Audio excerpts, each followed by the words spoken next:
தை அமாவாசையின் முக்கியத்துவம்.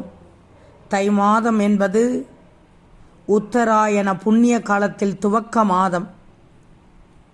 உத்தராயணம் என்பது தேவர்களின் இரவு பொழுது முடிந்து பகல் பொழுது துவங்கக்கூடிய முதல் மாதம். தை மாதம் முதல் ஆனி மாதம் வரையிலான 6 மாத காலத்திற்கு தேவர்கள் மனிதர்களை காக்கும் தொழிலை மேற்கொள்வதால் இது தேவர்களின் பகல் காலமாகவும், இந்த காலகட்டத்தில் பித்ருக்கள் மீண்டும் பித்ருலோகம் செல்வார்கள் என்று கூறப்படுகிறது.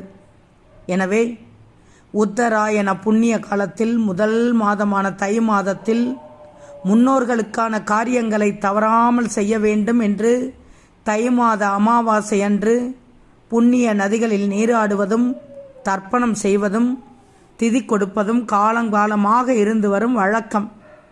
அது மட்டுமல்லாமல்